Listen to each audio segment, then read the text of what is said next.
Hi guys, welcome back to my YouTube channel. ඔයාලා හැමෝම මගේ YouTube channel එකට සාදරයෙන් පිළිගන්නවා.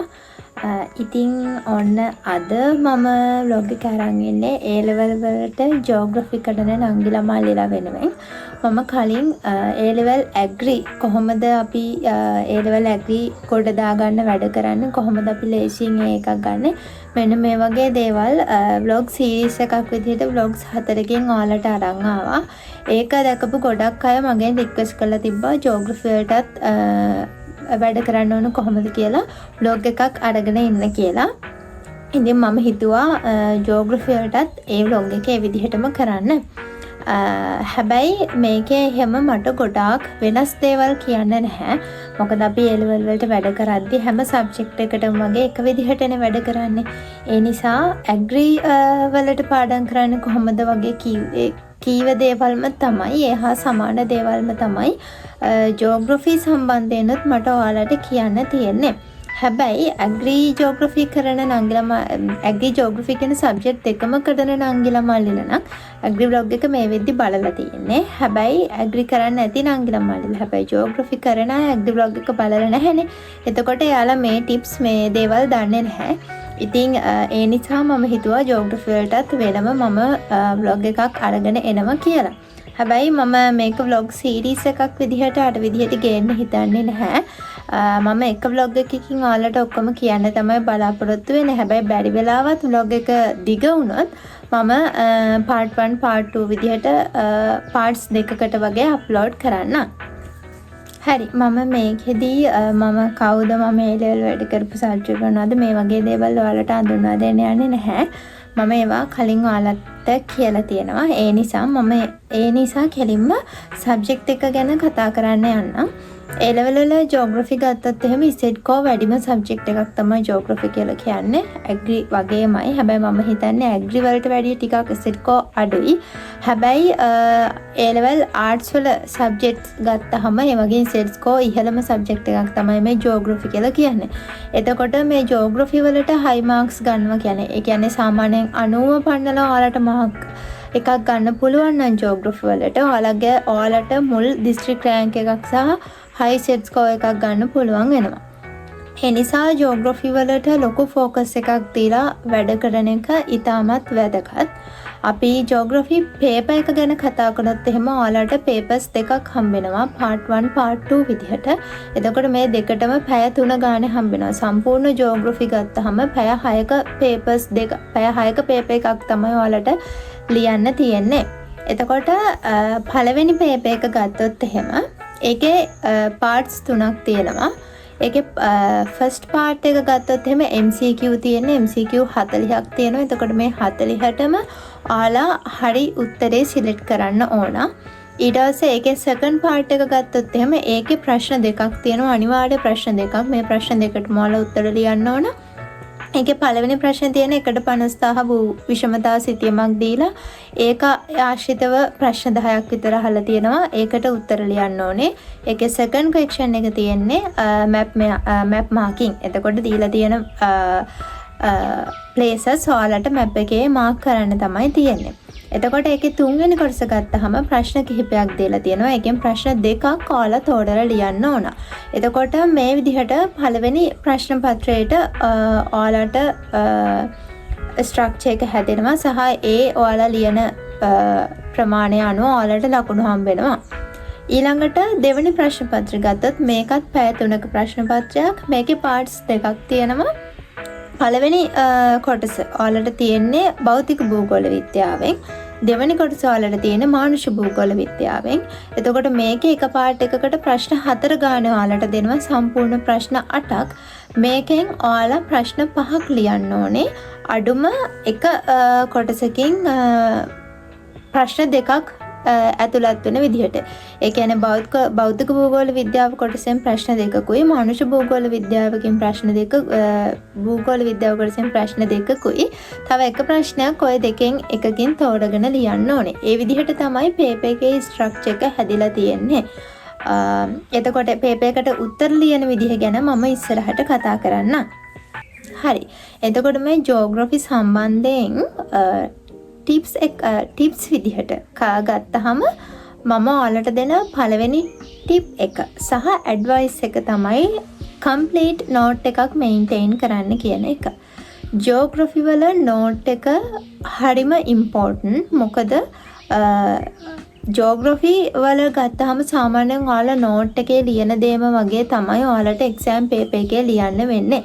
සමහර වෙලාවට දෙවෙනි පේපර් එකේ පළවෙනි ප්‍රශ්න ගත්තොත් ඒකේ අන්තිම ප්‍රශ්න වගේ ඔයා ඉගෙන ගත්ත දේ සහ සාමාන්‍ය ජීවිතයේ දෙයක් ඈඳලා එහෙම හිතලා ලියන ප්‍රශ්නයක් එනවා. ඒ වගේ අවස්ථාවකදී අරෙන්න ඔයාලට ඔයාලා ඉගෙන ගත්ත දේ ඔයාලා නෝට් එකේ ලියන දේම තමයි ඔයාලට එක්සෑම් පේපර් එකේ ලියන්න තියෙන්නේ. ඒ නිසා ජියෝග්‍රෆි වල මේ නෝට් එකක් කම්ප්ලීට් නෝට් එකක් මෙයින්ටේන් කරන එක හරිම වැදගත්. එතකොට මේ කම්ප්ලීට් නෝට් එකක් කියලා කියන්නේ රූප සටහනුත් එක්ක. මොකද ජියෝග්‍රෆි වල ගොඩ රූප සටහන් තියෙනවා. විශේෂයෙන්ම ඔයාලා භූරූප නිර්මාණ ක්‍රියාවලින් වලට යද්දී ග්ලැසියර් භූරූප, ඊට පස්සේ ගංගා කාදන භූරූප, කාන්තාර ආශ්‍රිත භූරූප, මේ විදිහට ගොඩක් රූප සටහන් තියෙනවා ඔයාලට මේ විෂය ඇතුළේ ඉගෙන ගන්න. එතකොට ඒවත් එක්ක පැහැදිලි නෝට් එකක් ඔයාලා මෙයින්ටේන් කරන එක හරිම වැදගත් වෙනවා. ඒකෙදී ඔයාලා නෝට් එකක් තමයි පාඩම් කරන්න ගන්න ඕන. ඒ කියන්නේ ඔයාලා ස්කූල් නෝට් එකක් තියෙනවා, ඔයාලට ක්ලාස් නෝට් එකක් තියෙනවා වෙන්න පුළුවන්. මොකද ගොඩක් ළමයි ටියුෂන් ක්ලාස් යනවා. එතකොට මේ නෝට්ස් දෙකම පාඩම් කරන්න යන්න එපා. මේ නෝට්ස් දෙකෙන් ඔයාලට හොඳටම සෙට් වෙන එක නෝට් එකක් තෝරගෙන පාඩම් කරන්න යන්න. මම ඒක මෙහෙම කිව්වොත් දැන් මම ජියෝග්‍රෆි වලට පාඩම් කරේ ඉස්කෝලේ නෝට් එක. එතකොට මම සම්පූර්ණයෙන්ම ඉස්කෝලේ නෝට් එක හරිම කම්ප්ලීට් විදිහට මෙයින්ටේන් කරගෙන ගියා රූප සටහන් ඇඳලා. හැබැයි මම ක්ලාස් ගියා. ක්ලාස් එකෙන් මම ඉගෙන ගන්න අමතර මොනවා හරි තියෙනවනම් මම පැන්සලෙන් ඉස්කෝලේ නෝට් එකේ ඒ අදාළ තැන පැන්සලෙන් ලියා ගන්නවා, නෝට් ඩවුන් කරගන්න. එහෙම නැත්නම් ස්ටිකි නෝට් එකක් අලවලා ඒකේ ලියා ගන්නවා. ඒ ඇරෙන්න මම ක්ලාස් එකේ නෝට් එකයි ඉස්කෝලේ නෝට් එකයි මේ දෙකම පාඩම් කරන්න ගියේ නැහැ. මේක කිසිම සබ්ජෙක්ට් එකකට කරන්න යන්න එපා. නෝට්ස් දෙකක් තුනක් පාඩම් කරන එක. අනිවාර්යයෙන්ම එක නෝට් එකක් සිලෙක්ට් කරගෙන ඒක පාඩම් කරන්න ගන්න. ඒ වගේම තමයි ළමයි ඔයාලා නෝට් එකේ රූප සටහන් අඳිද්දි අනිවාර්යෙන් ඒ රූප සටහන් ඊට පස්සේ ඔයාලා අඳින මැප්ස් ඒ හැම එකක්ම පාට කරන්න. ඒ කියන්නේ කලර්ෆුල් විදිහට ඔයාගේ නෝට් එක මෙයින්ටේන් කරන්න. මම දන්නවා දැන් ඔයාලා කියයි මේකට සෑහෙන වෙලාවක් යනවා, වෙලාව යන වැඩක්. ඕක කරන්න වෙලා නැහැ කියලා. නෑ, වෙලාව නැත්තේ නැහැ. මමත් ඒ විදිහටම තමයි නෝට් මෙයින්ටේන් කරේ. ඔයාලට තියෙන සබ්ජෙක්ට් තුනයි. ඔයාලා දවස හරියට මැනේජ් කරගත්තොත් ඔයාලට කරන්න පුළුවන්. ඔයාලා ඉස්කෝලේ නෝට් එක ලියන වෙලේදීම රූප සටහනත් හරියට ඇඳ ගන්න. ඔයාලට ඊට පස්සේ ගෙදර ඇවිල්ලා ඒක කලර් කරන දේවල් කරන්න පුළුවන්. මං අතේ මගේ නෝට්ස් තිබ්බනම් මට ඔයාලට පෙන්වන්න තිබ්බා. හැබැයි මගේ ජියෝග්‍රෆි නෝට් එකක්වත් මම අතේ නැහැ ඔයාලට පෙන්වන්න. මොකද මම මේක කලර්ෆුල් කරන්න කියන්නේ එක එක පාට යූස් කරලා ඔයාලා ඒ විදිහට රූප සටහන් ඇඳලා තියෙනවා. එතකොට ඔයාලා පාඩම් කරනකොට ආයෙ රිවිව් කරනකොට ඒ පොත දිහා බලන වාරයක් ගානේ අර රූප සටහනට ඔයාගේ ඇස් දෙක යනවා.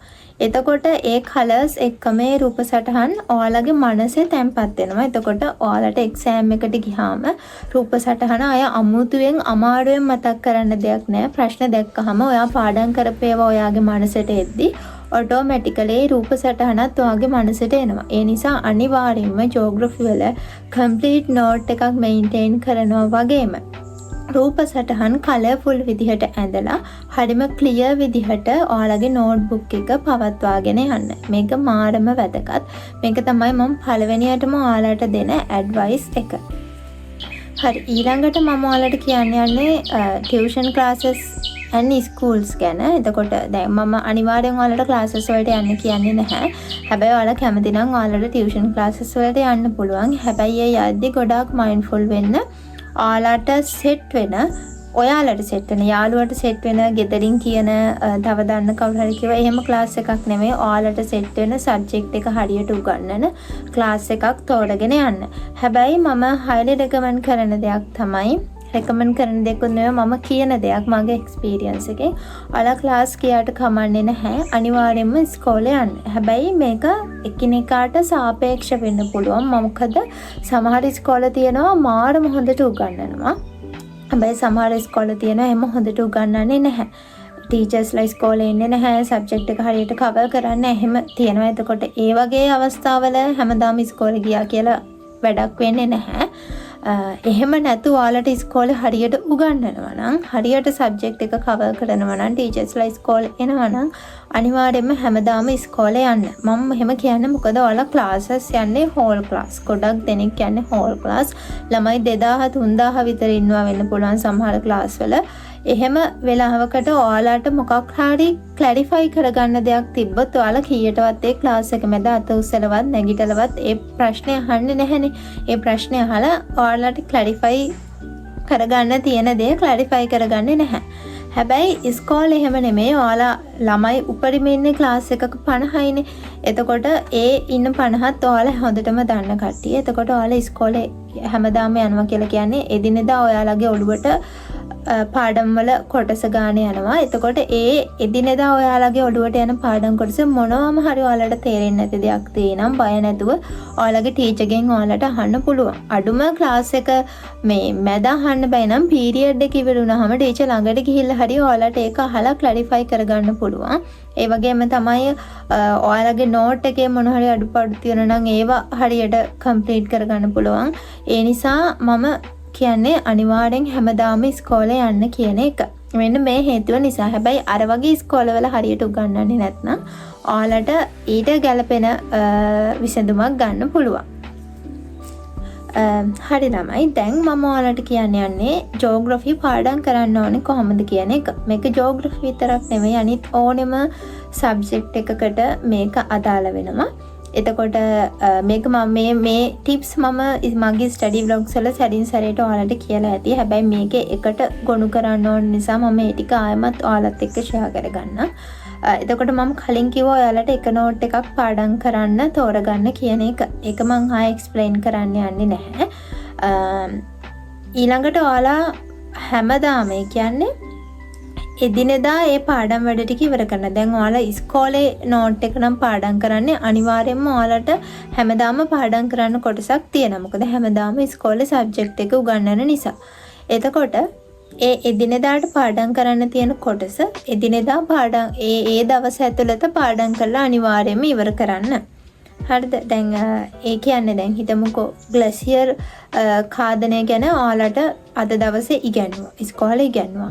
එදාම ඇවිල්ලා ඒ ග්ලැසියර් ඛාදනය කියන කොටස පාඩම් කරලා ඉවර කරන්න. නෝට් එකත් කම්ප්ලීට් කරලා රූප සටහන් ඇඳලා රූප සටහන් පාඩ කඩලා ඒ වගේ මේක පාඩම් කරලත් ඉවර කරන්න. අනිවාර්යයෙන්ම ඒ දේ කරන්න. මොකද ඉස්සරහට ගොඩ ගහගෙන යන්න එපා.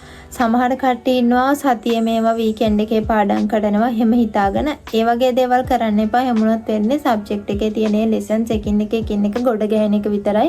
අන්තිමට ඔයාලට පාඩම් කරන්න වෙලාවක් හොයාගන්න බැරි වෙනවා. ඒ නිසා අනිවාර්යයෙන්ම එදා දවසේ උගන්වන ටික එදා දවස් ඇතුළත කවර් කරන්න. මේකට ලොකු වෙලාවක් යන්නේ නැහැ. මොකද මම ඔයාලට හැමදාම කියන දෙයක් නේ විනාඩි 40ක් එහෙම නැත්නම් විනාඩි 50ක් උපරිම පාඩම් කරන්න කියන එක. එතකොට සාමාන්‍යයෙන් පීරියඩ් එකක් ඔයාලට උගන්වන්නේ විනාඩි 40යි. එතකොට පාඩම් කරන එක අනිවාර්යයෙන්ම විනාඩි 40ක් ඇතුළත විනාඩි 50ක් ඇතුළත ඔයාලට පාඩම් කරලා ඉවර කරගන්න පුළුවන්. ඒ කියන්නේ සබ්ජෙක්ට් එකකට එක දවසක සබ්ජෙක්ට් එකක් පාඩම් කිරීම වෙනුවෙන් ඔයාලට වැය වෙන්නේ විනාඩි 40ක වගේ කාලයක්. ඒ නිසා අර ගොඩ ගහගන්න නැතුව අදාළ දවසට ඒ ටික පාඩම් කරලා ඉවර කරන්න. පාඩම් කරද්දී අනිත් වැදගත් දේ තමයි ළමයි අර දවස පුරාම ජෝග්‍රෆි කියන සබ්ජෙක්ට් එක පාඩම් කරන්න යන්න එපා. එහෙම වුණොත් වෙන්නේ ඔයාලට සබ්ජෙක්ට් එක එහෙම නැත්නම් ඒ පාඩම් කරන ලෙසන් එක බෝරින් වෙන එක. ඒ නිසා කොයිම වෙලාවකවත් මුළු දවසම ජෝග්‍රෆි කියන සබ්ජෙක්ට් එක පාඩම් කරන්න යන්න එපා. සබ්ජෙක්ට් එක කොච්චර ඉන්ට්‍රස්ටිං වුණත් ඔයාලා එක දිගට එකම දේ කරගෙන යද්දී ඔයාලට එපා වෙනවා සහ බෝරින් වෙනවා. ඒ නිසා අනිවාර්යයෙන්ම අර ඔයාලා සබ්ජෙක්ට් 3ක් කරනවනේ. ඒ 3 දවසේ මේන්ටේන් කරන්න. 3 වෙන් කරගෙන බෑ. දැන් එකකට විනාඩි 40ක් නම් ඔයාලට බැරි වෙලාවත් විනාඩි 40න් අද දවසේ උගන්වපු කොටස පාඩම් කරලා ඉවර කරගන්න බැරි වුණා කියන්නකෝ. එතකොට ඒ වගේ වෙලාවට බ්‍රේක් එකක් අරගෙන ඉතුරු ටිකත් පාඩම් කරලා ඉවරයක් කරන්න. ඒ ඇරුණාම මම කියන්නේ අර දවස පුරාම එකම සබ්ජෙක්ට් එකේ එල්ලිලා ඉන්න එපා. මොකද මම දන්නවා සමහර අය ඉන්නවා දැන් සඳුදාට ඉස්කෝලේ හරි ක්ලාස් හරි යල්ලාවිලා සඳුදා දවසම මම ජියෝග්‍රැෆි පාඩම් කරනවා රෑ වෙනකම් හරි නැත්නම් රෑ ඉඳන් එළි වෙනකම් හරි එහෙම පාඩම් කරනවා. ඊට පස්සේ යංගහරවද දවස මම ඇග්‍රි පාඩම් කරනවා. ඊළඟ දවස මේ අනිත් සබ්ජෙක්ට් එක පාඩම් කරනවා. එහෙම කරන අය ඉන්නවා. සමහර විට ඒක ලේසි ඇති සමහර ළමයින්ට මම දන්නේ නැහැ. ඒ ගැන ඇත්තටම මට ඒක හරිම බෝරින් වැඩක්. එහෙම එක සබ්ජෙක්ට් එකක එලිලා ඉන්නවා කියන එක.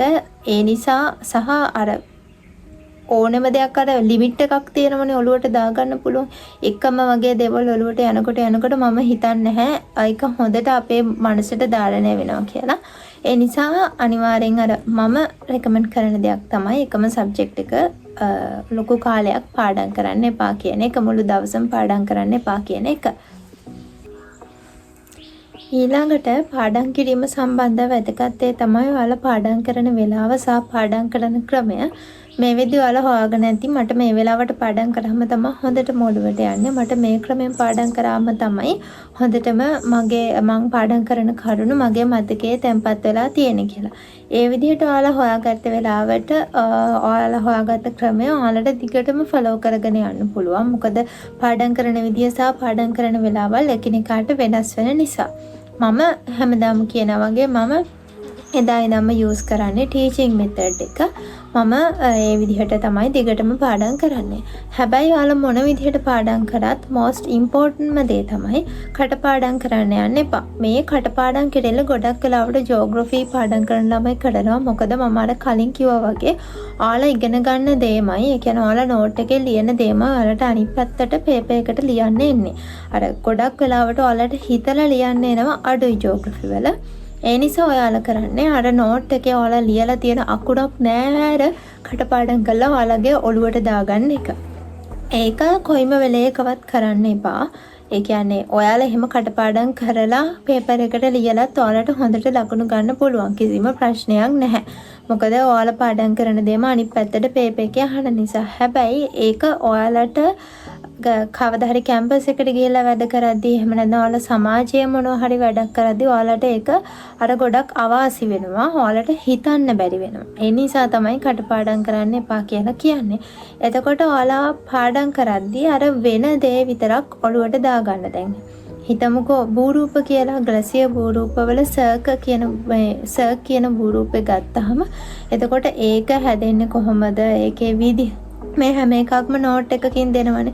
එතකොට ඒක අකුරක් නෑර ඔළුව කියවගෙන ගිහිල්ලා මතක තියාගන්න එපා. ඒක හැදෙන්නේ කොහොමද කියන එක ඔළුවට දාගන්න. ඉස්සර නෝට් එක කියවන්න. ඊට පස්සේ ඔයා හයියෙන් කියන්න මේක මෙහෙම වෙලා තමයි මේ භූරූපේ නිර්මාණය වෙන්නේ කියලා ඒ විදිහට ඒක ඔළුවට දාගන්න. ඔළුවට දාගෙන ඔයාලගේ වචනෙන් ඒක ඔළුවට දාගන්න. නෝට් එකේ තියෙන එක නෙවෙයි.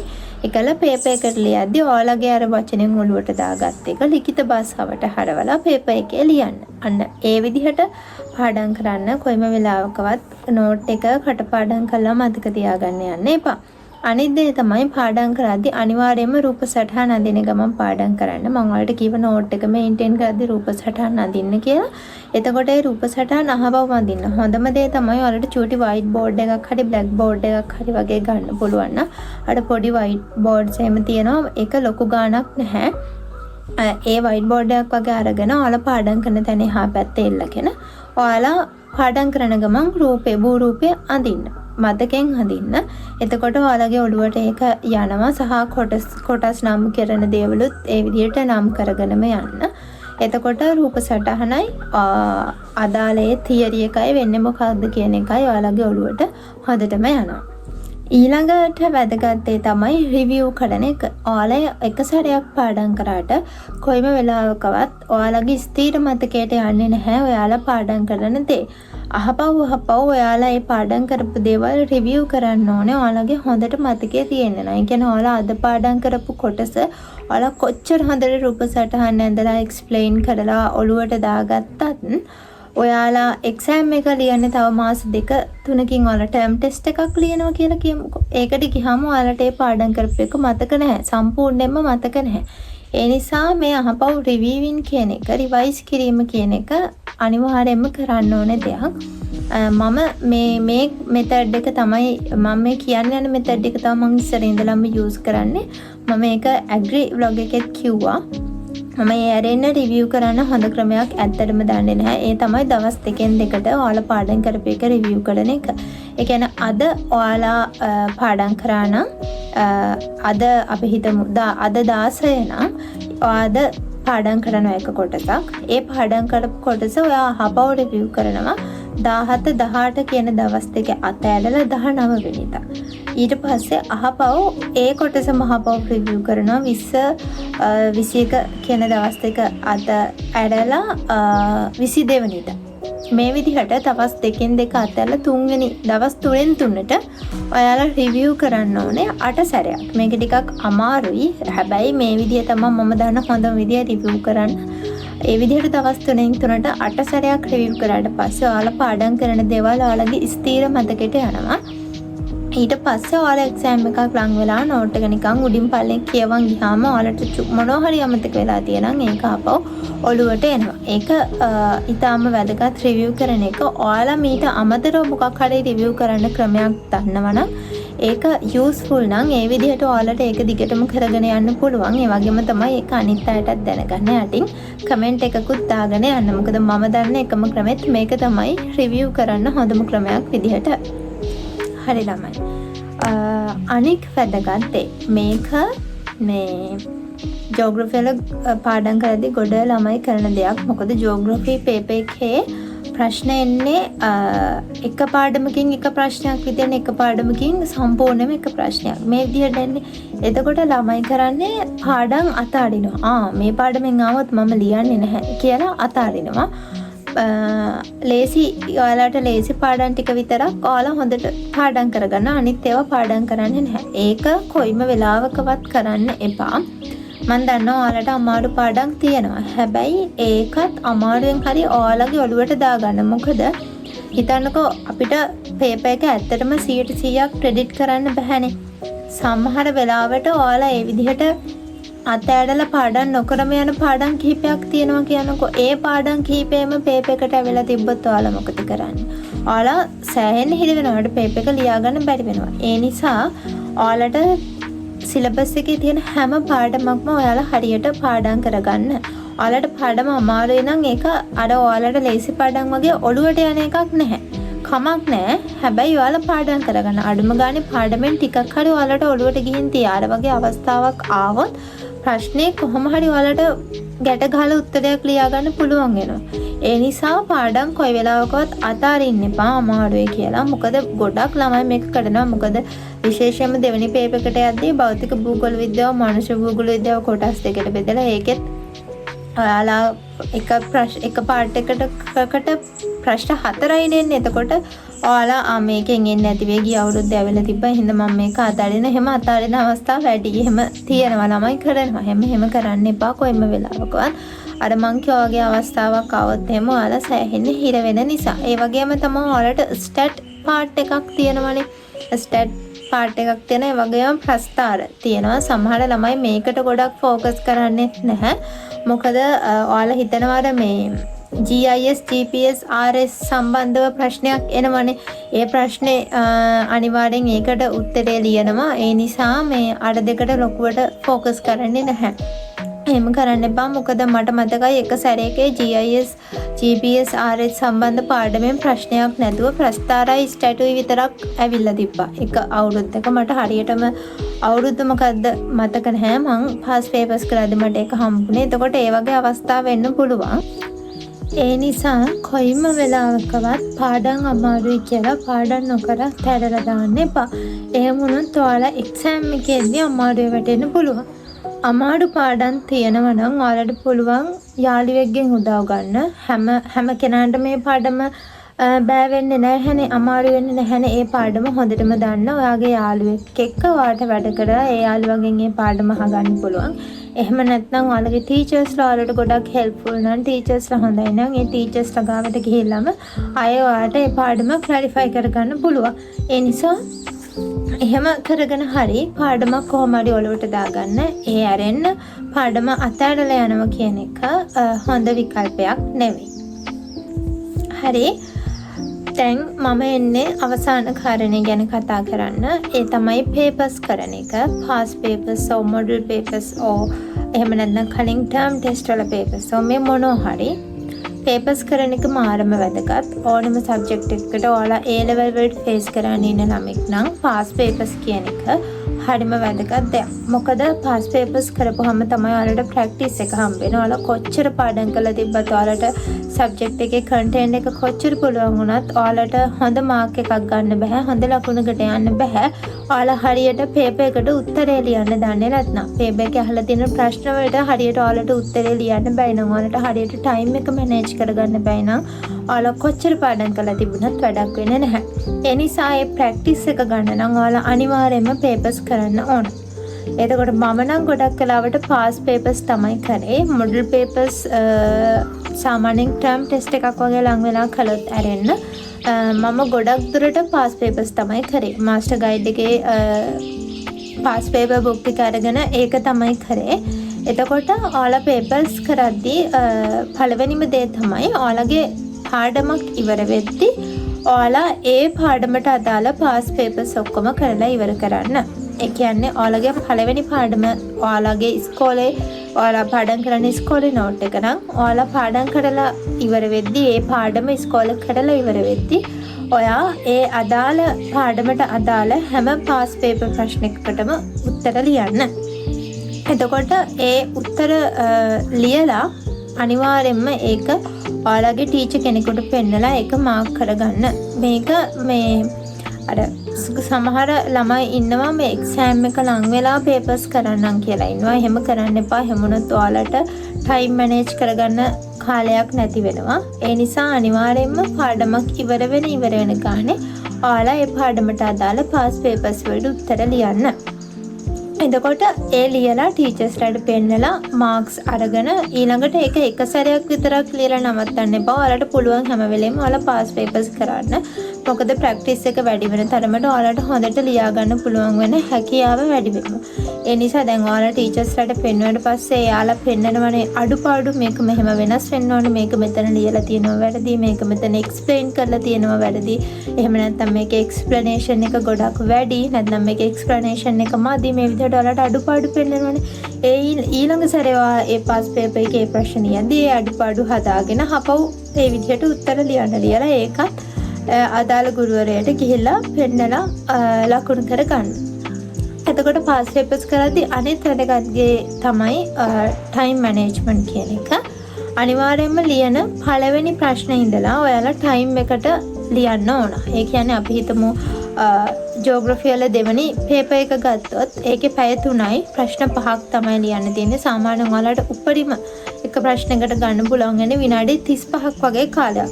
ඒ විනාඩි 35 කියන කාලේ ඔයාලා සෙට් කරගන්න එක ප්‍රශ්නයක් විනාඩි 35න් ඉවර කරන්න. හරිද?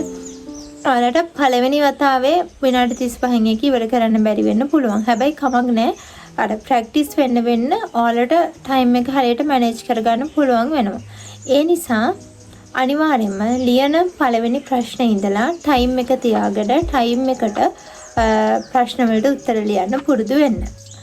ඒ වගේම තමයි papers කරද්දී එක පාර්ට් එකකට විතරක් ගොඩ මහන්සි වෙන්න එපා. ගොඩක් ළමයි ඉන්නවා ජියෝග්‍රැෆි වල දෙවෙනි ප්‍රශ්න පත්‍රයට තමයි හුඟක්ම ලෑස්ති වෙන්නේ. කියන්නේ අර පැය 3 කෙන මානුෂ භූගෝල විද්‍යාව සහ භෞතික භූගෝල විද්‍යාව මේ දෙකෙන් රචනා ප්‍රශ්න ලියන්නේ මේ පේපර් එකට තමයි ගොඩක් අය ගොඩ ලෑස්ති වෙන්නේ.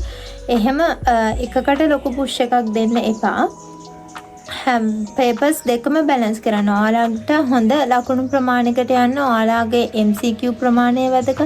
ඔයාලට 40න් 38ක් වගේ ගහ ගන්න පුළුවන් නම් ඒක ගොඩක්ම හොඳයි. ඒ වගේම පළවෙනි පේපර් එකේ සෙකන්ඩ් පාර්ට් එකේ මැප් මාකින් සහ ඊළඟට අර භූ විෂමතා ටොපෝග්‍රැෆික් මැප් එකෙන් ඔයාලට ලියන්න එන ප්‍රශ්න ටික ඒකට ෆුල් මාක්ස් ඔයාලට ගන්න පුළුවන් වෙන්න ඕනේ. ඊට පස්සේ ඊළඟ තුන්වෙනි කොටසෙන් ඔයාලා ලියන ප්‍රශ්න දෙකත් ඔයාලා හොඳටම ලියන්න පුළුවන් වෙන්න ඕන. ඒ නිසා පළවෙනි ප්‍රශ්න පත්‍රයටයි දෙවෙනි ප්‍රශ්න පත්‍රයටයි එක විදිහටම මහන්සි වෙන්න. ඔයාලා ස්ටැට් පාඩම ඉවර වෙද්දී ස්ටැට් ප්‍රශ්න ටික කරලා ඉවර කරන්න, ප්‍රස්ථාර පාඩම් ටික ඉවර වෙද්දී ප්‍රස්ථාර ටික ප්‍රශ්න ටික කරලා ඉවර කරන්න, GPS GIS RS වලින් එන පාඩම ඉවර වෙද්දී ඒ පාස් පේපර්ස් වල තියෙන ඒ අදාළ ප්‍රශ්න ටික කරලා ඉවර කරන්න. එතකොට ඒවත් එක්කම ඔයාලා MCQත් කරගෙන යන්න. MCQ නම් ගොඩක් ප්‍රැක්ටිස් වෙන තරමට හොඳයි. මොකද MCQ කියන්නේ ටිකක් ලකුණු ගන්න අමාරුයි නේ. කියන්නේ වැඩදුනාම තමයි එම් පිටිම ලකුණක් ඔයාලට නැති වෙලා යනවා. ඒ නිසා MCQ පුළුවන් තරම් ප්‍රැක්ටිස් කරන්න. එතකොට තමයි ඔයාලට හොඳ ලකුණු ප්‍රමාණයකට යන්න පුළුවන් වෙන්නේ. ඊළඟ දේ තමයි ඔයාලා මේ දෙවෙනි ප්‍රශ්න පත්‍රයට උත්තර ලියද්දි මම කියන්නේ රචනා ප්‍රශ්න පත්‍රේ. ඒකේ උත්තර ලියද්දි රූප සටහන් වලින් පැහැදිලි කරන්න තියෙනවා නම් අනිවාර්යයෙන්ම රූප සටහන හරිම ක්ලියර්ලි ඒක අඳින්න. මම ඉස්සර පුරුදුලා හිටියේ අර මම නෝට් එකේ ලියපු විදිහටම මම පේපර් එකෙත් ඒ විදිහටම අඳිනවා. ඒ කියන්නේ මම සාමාන්‍යයෙන් අඟල් 2.5 කොටුවක් ඇඳලා ඒක මේ කළු පාටින් කොටුවක් ඇඳලා ඒක ඇතුලේ බූ රූප ප්‍රශ්නය නම් ඒක ඇතුලේ රූප සටහන ඇඳලා මේ ඒක පාට කරලා ඊට පස්සේ ඊට ඉස්සරහින් ඒ අදාළ එක්ස්ප්ලනේෂන් එක ලියනවා. ඒ විදිහට තමයි මම සාමාන්‍යයෙන් පේපර් එකකට රූප සටහන් අඳින්න පැහැදිලි කරන්න තියෙන ප්‍රශ්නෙකට උත්තර ලිව්වේ. ඔයාලට රූප සටහන් 3යි නම් අඳින්න තියෙන්නේ. 3ක් ඇඳලා පැහැදිලි කරාම හොඳටම ඇති. ඔයාලා 5ක් 6ක් දන්නවා කියලා ඒ ඔක්කොම ලියන්න යන්න එපා. එමුණත් වෙලාවමදි. ඔයාලට 3ක් රූප සටහන් 3ක් ඇඳලා පැහැදිලි කරන්න කියලා තියෙනවා නම් ඒ විදිහට 3 ලස්සනට ක්ලියර් විදිහට ඇඳලා ඊට ඉස්සරහින් එක්ස්ප්ලනේෂන් එක ලියලා හරියට උත්තර ලියන්න. ඒක අර ඔයාලා ලියන එක්ස්ප්ලනේෂන් එක රිලෙවන්ට් වෙන්න ඕන අහලා තියෙන ප්‍රශ්නෙට. සමහර වෙලාවට සමහර ඒවට ඔයාලා ලොකු එක්ස්ප්ලනේෂන් එකක් දන්නේ නැති වෙන්න පුළුවන්. හැබැයි ඔයාලා දන්න ටික ඒකේ හරියට ලියන්න. එහෙම නැතුව එකම දේ ආයේ වචන වෙනස් කර ලියන්න යන්න එපා. හැමුණොත් පේපර් එක මාක් කරන කෙනාට තේරෙනවා මේ ළමයා මේක දන්නේ නැහැ. නිකන් ඉඩයවා ගන්න ඕනවට එකම දේ ආයෙ වෙනස් කර ලියලා කියලා. ඒක නිසා ඒක කොයි වෙලෙවත් කරන්න එපා. ඔයාලා දන්න පොඩි එක්ස්ප්ලනේෂන් එකයිද ඒක ලස්සනට එක්ස්ප්ලেইন කරලා ලියලා එන්න ඇරෙන්න. අර ආයෙ එකම දේ රිපීට් කර ලියන්න යන්න එපා. ඒක තව වැදගත් දෙයක්. ඉතින් නමයි ඔය ටික තමයි මට ඔයාලට කියන්න තියෙන්නේ ජියෝග්‍රැෆි සම්බන්ධයෙන්. මම හිතනවා මම ඔයාලට ඔක්කොම කිව්වා කියලා. ජියෝග්‍රැෆි කියන්නේ ඉසෙට්කෝ වැඩි සබ්ජෙක්ට් එකක් වුණාට අමාරු සබ්ජෙක්ට් එකක් නෙවෙයි ළමයි. ඔයාලා මේ විදිහට වැඩ කරත් ඔයාලට ඉහළ ලකුණු ප්‍රමාණයකට යන්න පුළුවන්. හයි මාර්ක්ස් වලට යන්න පුළුවන්. කිසිම දෙයකට බය වෙන්න ඕනේ නැහැ. හයි මාර්ක්ස් කියලා මම මෙතනදී අදහස් කරන්නේ 80 85 නෙවෙයි. මම මෙතනදී අදහස් කරන්නේ 90 කියන මාර්ක් එක. 90 95 පහෙන් උඩ වගේ 90 95 අතර අඩුම තරමේ ගන්න පුළුවන් ඔයාලට මේ විදිහට වැඩ කරොත්. මේ හැම එකක්ම මගේ එක්ස්පීරියන්ස් මත මම කියන ඒවා. මම මේ විදිහට තමයි ජියෝග්‍රැෆි වලට වැඩ කරේ. ඒ විදිහට තමයි මම හොඳ ලකුණු ප්‍රමාණයක් අරගෙන හොඳ දිස්ත්‍රික් රෑන්ක් එකක් ගත්තේ. සමහර විට මේවා එකිනෙකාට වෙනස් වෙන්න පුළුවන්. අනිවාර්යයෙන්ම මොකද මිනිස්සු වෙනස්නේ. එතකොට එකිනෙකාට මේවා ගැලපෙන විදිහ වෙනස් වෙන්න පුළුවන්. එතකොට ඔයාලට මැච් වෙන විදිහට හැමදේම ගල්ප ගන්න. ඉතින් ඔයාලගේ ස්ටඩිස් වලට මම සුබ පතනවා ළමයි. ඔයාලට තව මොනවා හරි දැනගන්න දෙයක් තියෙනම් පහලින් කමෙන්ට් එකක් දාගෙන යන්න. මම පුළුවන් වෙලාවට ඒවට රිප්ලයි එකක් එවන්නම්. ඊට අමතරව මට පස්සේ මීට සම්බන්ධ මොකක් හරි කියන්න මතක් වුණ දෙයක් තිබ්බොත් ඒක මම කමියුනිටි පෝස්ට් එකක් විදිහට හරි මේක ඇටින්ම පින් කරපු කමෙන්ට් එකක් විදිහට හරි ඔයාලට දාන්නම් අනිවාර්යයෙන්ම. එහෙනම් ළමයි good luck. ඔයාලගේ වැඩ කටයුතු හැම එකක්ම සාර්ථක වෙන්න කියලා ප්‍රාර්ථනා කරනවා. ඒ වගේම තමයි ඔයාලට අදිෂ්ඨානයයි කැපවීමයි තියෙනවා නම් අදිෂ්ඨානයයි කැපවීමයි ආසාවයි තියෙනවා නම් ඔයාලට මේ සබ්ජෙක්ට් එකක් එක්සෑම් එකකින් ගොඩ දා ගන්නවා කියන එක මහ දෙයක් වෙන්නේ නැහැ. එහෙනම් හැමෝටම good luck. ඒ වගේම අනිවාර්යෙන් ලයික් එකකුත් දාන්න. ඔයාලට ප්‍රශ්න තියෙනවා නම් ඔයාලට කියන්න දේවල් තියෙනවා නම් කමෙන්ට් එකකුත් දාන්න. ඔයාලගේ යාළුවන්ට වැදගත් වෙයි කියලා හිතනවා නම් ෂෙයා කරන්න. ඒ වගේම subscribe කරලා නැත්නම් subscribe කරන්න.